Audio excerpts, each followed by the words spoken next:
नमस्कार दोस्तों, हमारे चैनल स्टोरी विद देव में आपका हार्दिक स्वागत है। क्या आपने कभी रात के गहरे सन्नाटे में जब सारी दुनिया सो रही होती है, अपनी छत पर खड़े होकर टिमटिमाते तारों को देखा है? क्या कभी उन अनंत आकाशगंगाओं को देखकर आपके मन में यह सवाल उठा है कि मैं कौन हूँ? इस विशाल ब्रह्मांड में मेरा अस्तित्व क्या है? क्या मेरा जन्म केवल खाने पीने सोने काम करने और एक दिन समाप्त हो जाने के लिए हुआ है, या इसके पीछे कोई गहरा कोई रहस्यमय उद्देश्य है? क्या आपके साथ कभी ऐसा हुआ है कि आपने किसी आने की घटना का पूर्वाभास कर लिया हो, या किसी व्यक्ति से मिलते ही आपको उसके भीतर की सच्चाई का आईना दिख गया हो? क्या कभी ऐसा महसूस हुआ है कि कोई अदृश्य शक्ति है जो हर पल हर क्षण आपका मार्गदर्शन कर रही है, आपको खतरों से बचा रही है? अगर आपके मन में यह सवाल उठते हैं, अगर आपको यह अनुभव होते हैं, तो यह वीडियो आपके लिए है।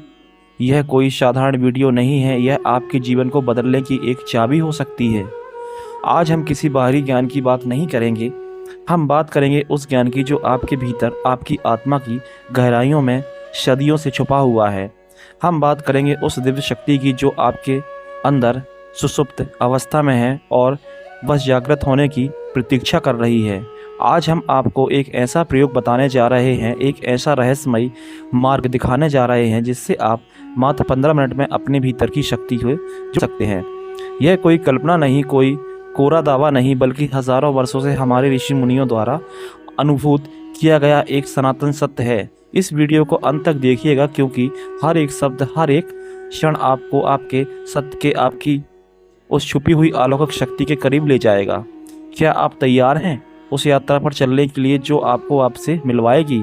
तो चलिए इस रहस्यमय सफ़र की शुरुआत करते हैं। इस विशाल अनंत ब्रह्मांड को देखिए, सब कुछ एक नियम में, एक लय में चल रहा है। सूर्य समय पर उगता है, चंद्रमा अपनी कलाएं बदलता रहता है, ऋतुएं समय पर आती हैं, बीज से विशाल वृक्ष बन जाता है। यह सब कौन कर रहा है? इसके पीछे की शक्ति है हमारे महान ग्रंथ, हमारे वेद और उपनिषद। कहते हैं कि जब हम एक ही महाशक्ति, एक ही परम चेतना का खेल है, जिसे हम ब्रह्मा कहते हैं, और सबसे बड़ा रहस्य, सबसे बड़ा आश्चर्य यह है कि उस परम ब्रह्मा का एक अंश, एक छोटी सी चिंगारी आपके और हमारे भीतर मौजूद है। उसी को आत्मा कहते हैं। सोचिए, जिस शक्ति ने पूरे ब्रह्मांड को रचा है, उसका एक अंश आपके भीतर है। तो क्या आप शक्तिहीन हो सकते हैं? क्या आप साधारण हो सकते हैं? बिल्कुल नहीं, आप साधारण नहीं हैं, आप असाधारण हैं। आपके भीतर दिव्य शक्तियों का एक असीमित भंडार छुपा है। आप सब कुछ कर सकते हैं जो आपको असंभव लगता है। आप अपने जीवन की हर परिस्थिति को बदल सकते हैं। आप अपने भाग्य के निर्माता स्वयं बन सकते हैं। परंतु अब आपके मन में सबसे बड़ा प्रश्न उठेगा, अगर मेरे भीतर इतनी बड़ी शक्ति है तो मुझे इसका अनुभव क्यों नहीं होता?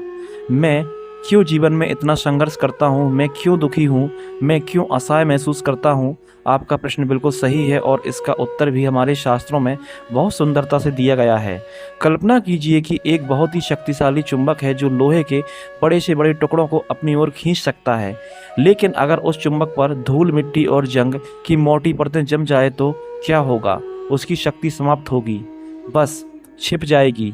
वो चुंबक अब लोहे के टुकड़े को भी नहीं खींच पाएगा। ठीक यही हमारे साथ हुआ है। हमारी आत्मा जो उस शक्तिशाली चुंबक की तरह है, उसके ऊपर जन्म जन्मांतरों से कार्य की धूल, इच्छाओं की मिट्टी और अहंकार की जंग लग गई है। यह अहंकार, ये मैं का भाव ही सबसे मोटी परत है। मैं यह शरीर हूँ, मैं यह मन हूँ, मैं यह पद हूँ, मैं यह धन हूँ। यहाँ सारे भ्रम हमें हमारी वास्तविक पहचान से, हमारी आत्मिक शक्ति से दूर करते हैं।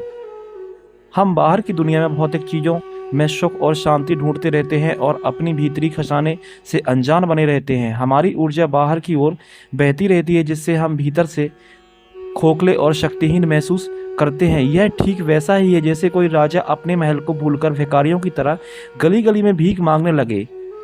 फिर वह राजा है जो अपने आत्म स्वभाव को भूल सके। लेकिन घबराइए नहीं, निराशा की कोई बात नहीं है। जैसे ही उस चुंबक पर धूल और जंग को हटाया जाता है, उसकी शक्ति फिर से प्रकट हो जाती है। ठीक उसी तरह जैसे ही हम अपने मन और चेतना पर जमी इन परतों को हटाना शुरू करते हैं, हमारी दिव्य शक्तियाँ स्वतः ही जागृत होने लगती हैं। क्या आप जानना चाहते हैं कि वह शक्तियाँ जब जागना शुरू होती है तो जीवन में क्या संकेत मिलते हैं? कई बार यह प्रक्रिया हमारे जाने अनजाने से शुरू हो जाती है। ध्यान से सुनिएगा, हो सकता है इससे कुछ संकेत कुछ संकेत आपको अपने जीवन में पहले से ही मिल रहे हों। पहला संकेत गहरी और रहस्यमयी स्वप्न अवस्था।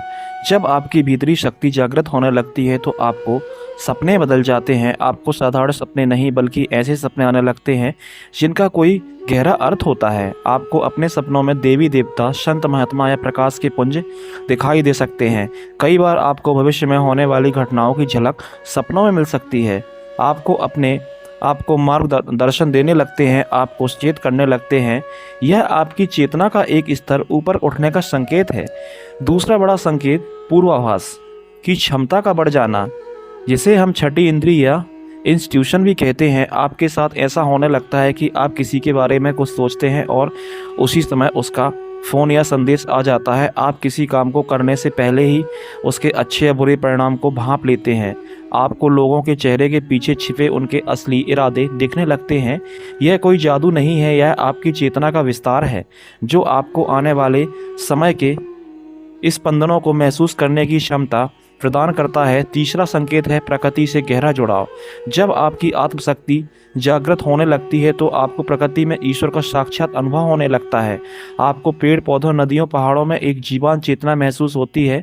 आपको जानवरों और पक्षियों से एक अनकहा संवाद महसूस होता है। आप जब प्रकृति के सानिध्य में होते हैं तो आपका मन शांत हो जाता है, आपकी सारी चिंताएं मिट जाती हैं और आप जब एक असीम ऊर्जा पर भर जाते हैं।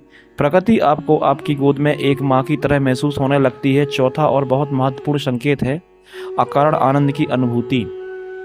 आप बिना किसी बाहरी कारण के, बिना किसी उपलब्धि के अपने भीतर एक गहरे आनंद और शांति का अनुभव करने लगते हैं। यह आनंद परिस्थितियों पर निर्भर नहीं करता, चाहे बाहर कुछ भी हो रहा हो, आपके भीतर एक शांति का सागर लहराता रहता है।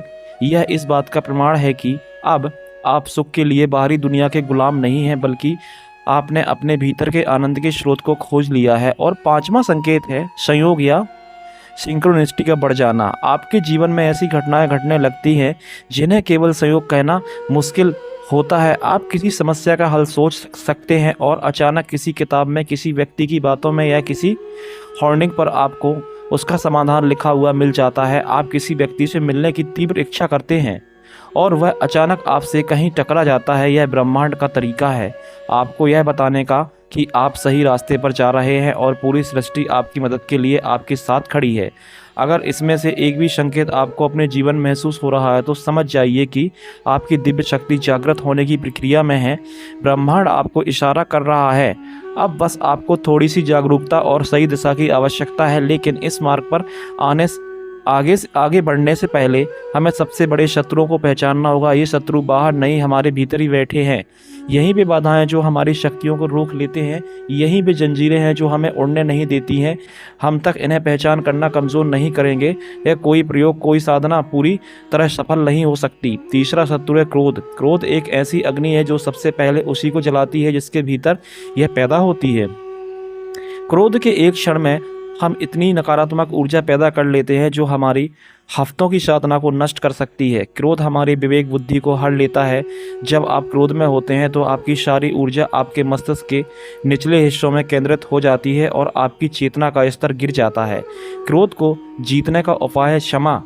जब आप दूसरों को और स्वयं को अपनी गलतियों के लिए क्षमा करना सीख जाते हैं तो आपके भीतर क्रोध की अग्नि शांत होने लगती है और करुणा का शीतल जल प्रवाहित होने लगता है। चौथा शत्रु है लोभ। हर समय और पाने की इच्छा और ज़्यादा इकट्ठा करने की चाह है।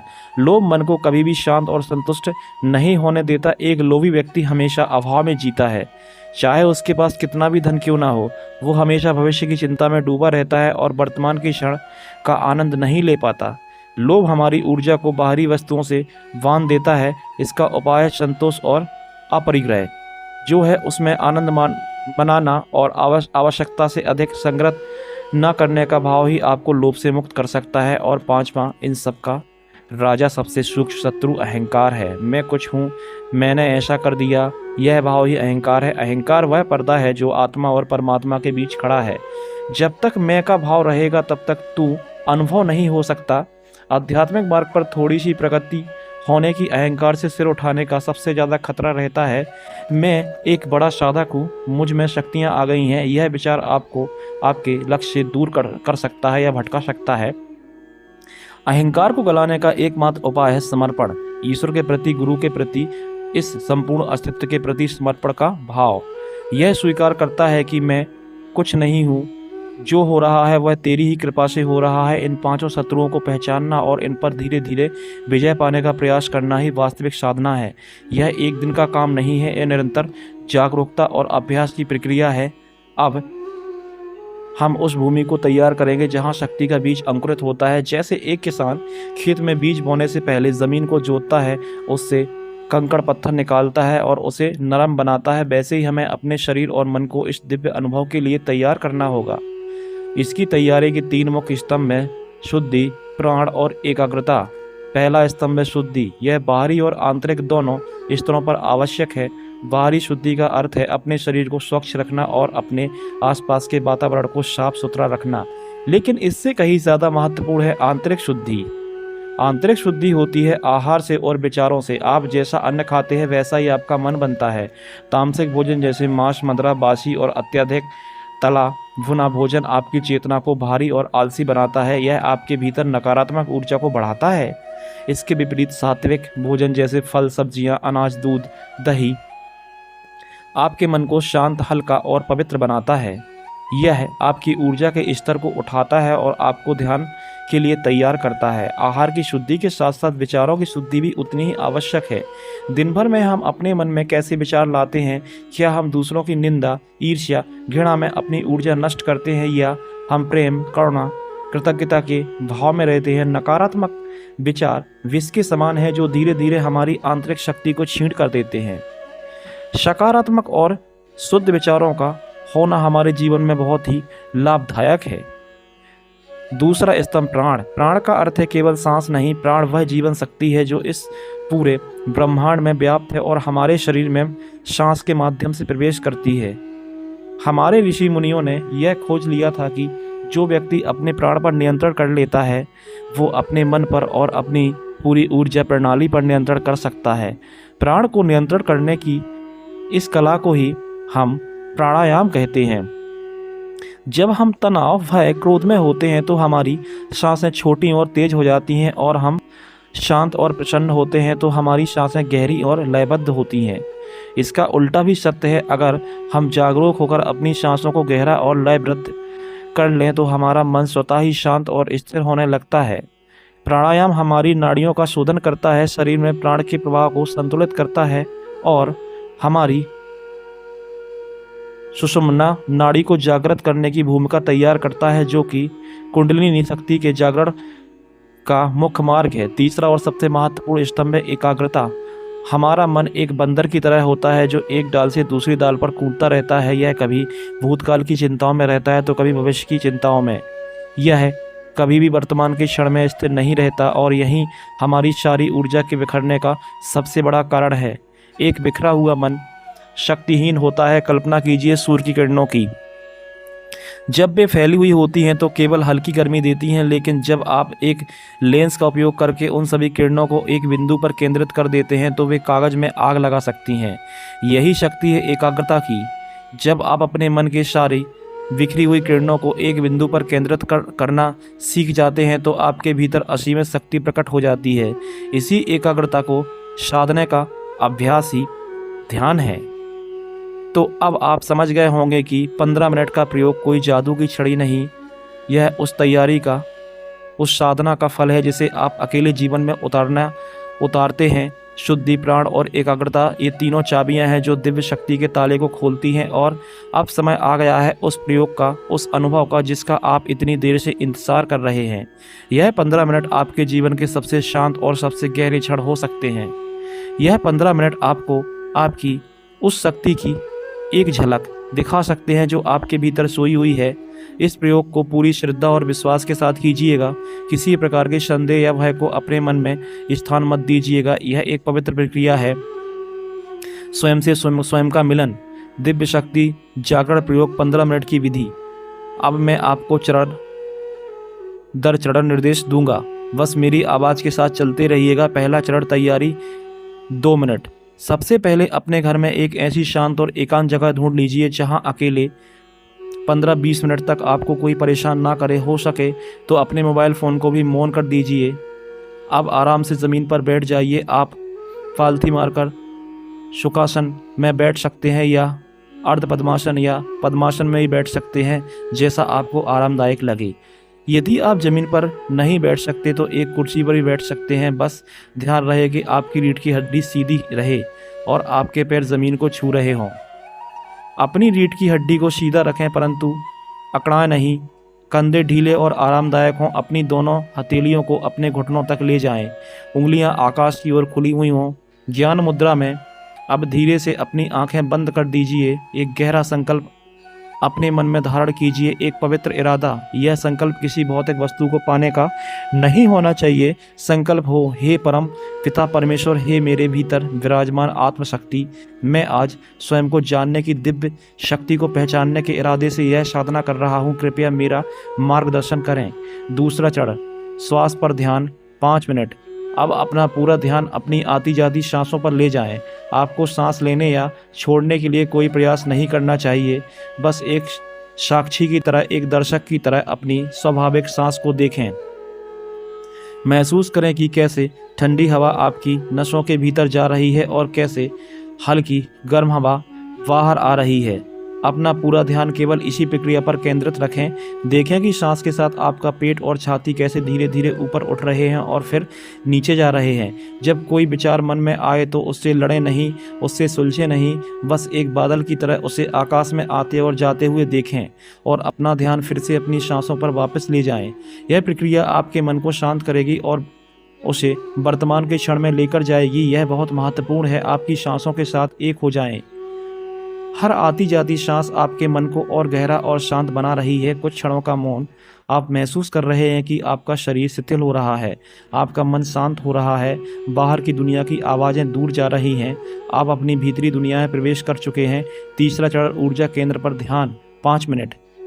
अब हम अपनी चेतना को एक विशेष ऊर्जा केंद्र पर लेकर जाएंगे। हमारे शरीर में 7 मुख्य ऊर्जा चक्र होते हैं। आज हम अपनी चेतना को अपने मस्तिष्क के बीचों बीच दोनों भौहों के मध्य स्थित ध्यान पर लेकर जाएंगे। इस स्थान को आज्ञा चक्र या तीसरी आंख भी कहते हैं। यह हमारी अंतर्ज्ञान, हमारी दिव्य दृष्टि का केंद्र है। अपनी आंखें से अपना पूरा ध्यान अपनी दोनों भौहों के बीच इस बिंदु पर केंद्रित करें, जहां दबाव डालने की, जोर लगाने की कोई आवश्यकता नहीं है। बस बहुत ही सहजता से अपनी जागरूकता को यहाँ टिका दें। अब कल्पना करें कि इस स्थान पर एक नीले रंग का या सुनहरे सफ़ेद रंग का एक छोटा सा प्रकाश बिंदु है। एक शांत, सौम्य और चमकता हुआ प्रकाश। आपका पूरा ध्यान इसी प्रकाश बिंदु पर रखें। कल्पना करें कि हर आती हुई सांस के साथ यह प्रकाश और ज़्यादा उज्जवल और शक्तिशाली हो रहा है और हर जाती हुई सांस के साथ यह आपके पूरे मस्तिष्क में अपनी शांति और अपना प्रकाश फैला रहा है। अब हम इस ध्यान को और गहरा करने के लिए एक बीज मंत्र का मानसिक जाप करेंगे। मंत्र है ओम। आपको इसे बोलना नहीं है, केवल अपने मन में ही इसका जाप करना है। जब आप सांस अंदर लें तो महसूस करें कि ब्रह्मांड की सारी दिव्य ऊर्जा ओम के रूप में आपके आज्ञा चक्र में प्रवेश कर रही है और जब आप सांस छोड़ें तो महसूस करें कि ओम की ध्वनि और उसके कंपन आपके पूरे अस्तित्व में फैल रहे हैं। ध्यान को भौहों के मध्य में रखें और मन ही मन में ओम का जाप करते रहें। कुछ क्षणों का गहरा मौन। इस समय आपको अनुभूतियाँ हो सकती हैं। हो सकता है आपको भौहों के बीच में हल्का या दबाव, कंपन, गर्माहट महसूस हो सकता है आपको बंद आंखों के सामने प्रकाश का अलग अलग रंग दिखाई दे। हो सकता है आपका शरीर बिल्कुल हल्का महसूस होने लगे या आपको लगे कि आप शरीर में ही नहीं हैं। आपको असीम शांति का आनंद अनुभव हो सकता है और यह भी हो सकता है कि आपको कुछ भी महसूस ना हो। घबराएं नहीं, हर व्यक्ति का अनुभव अलग अलग होता है। अगर कुछ महसूस नहीं हो रहा है तो ये प्रक्रिया आपके सूक्ष्म शरीर पर काम कर रही है। बीज बोया जा चुका है, बस साक्षी बने रहें। जो भी चल रहा है उसे होने दें, बिना किसी अपेक्षा के, बिना किसी निर्णय के। चौथा चरण, कृतज्ञता और वापसी 3 मिनट। अब धीरे धीरे ओम का मानसिक जाप करना बंद कर दें। आपकी चेतना को आज्ञा चक्र से हटाकर वापस अपने पूरे शरीर में महसूस करें। अपने हाथों की उंगलियां और पैरों की उंगलियों को धीरे धीरे हिलाएं। अपने भीतर गहरी शांति और ऊर्जा को महसूस करें। उस परम शक्ति के प्रति, अपनी आत्मा के प्रति कृतज्ञता का भाव मन में लाएं जिसने आपको यह अद्भुत अनुभव प्रदान किया है। अब अपनी दोनों हथेलियों को आपस में धीरे धीरे रगड़ें, जब तक कि गर्म ना हो जाएं। जब हथेलियां गर्म हो जाएं तो उन्हें धीरे से अपनी बंद आंखों पर रख लें। हथेलियों की इस ऊर्जा और गर्मी को अपनी आंखों में और अपने चेहरे पर महसूस होने दें। कुछ क्षण इसी अवस्था में रहें। अब धीरे धीरे अपनी हथेलियों को चेहरे से हटाते हुए बहुत ही कोमलता के साथ अपनी आंखें खोलें। वापस दुनिया में आपका स्वागत है। इस अनुभव को अपने भीतर संजोकर रखें। हो सकता है आपको अभी बहुत शांति, बहुत हल्का और ऊर्जावान महसूस हो रहा हो। यह आपकी अपनी शक्ति की एक छोटी सी झलक है। यह उस महासागर की एक बूंद है जो आपके भीतर छिपी है। अगर आपने इस प्रयोग को पूरी ईमानदारी से किया हो तो आपने अपनी चेतना के एक नए आयाम को स्पर्श किया है। तो यह केवल शुरुआत है, अंत नहीं। यह एक यात्रा का पहला कदम है। जैसे एक छोटे से बीज को नियमित रूप से पानी और धूप की आवश्यकता होती है, वैसे ही इस अनुभव को और इस गहरा करने के लिए आपको नियमित अभ्यास की आवश्यकता है। इस 15 मिनट के ध्यान को अपनी दिनचर्या का हिस्सा बनाने का प्रयास करें।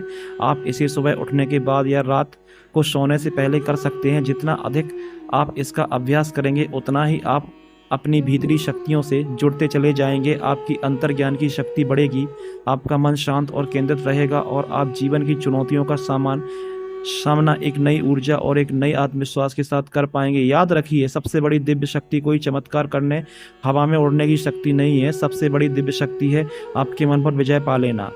सबसे बड़ी दिव्य शक्ति है हर परिस्थिति में शांत और आनंदित रहना। सबसे बड़ी दिव्य शक्ति है सभी प्राणियों में उसी ईश्वर को देखना और सबके प्रति प्रेम और करुणा का भाव रखना। आप साधारण नहीं हैं, आपके भीतर अनंत संभावनाएं छिपी हैं। आपको कभी मत कम आंकिएगा। आप उस परमपिता परमात्मा की सबसे अद्भुत रचना है। आपने उस दिव्यता को पहचान लिया है, उसे जागृत कीजिए और अपने जीवन को उस उत्सव बनाइए। मुझे उम्मीद है कि इस यात्रा ने आपको एक नई दिशा, एक नई आशा दी होगी। यह ज्ञान केवल सुनने के लिए नहीं बल्कि जीवन में उतारने के लिए है। अगर आपको यह जानकारी अच्छी लगी हो तो, अगर इसे आपके हृदय को कहीं भी छुआ हो तो हमारे इस प्रयास को अपना सहयोग दें।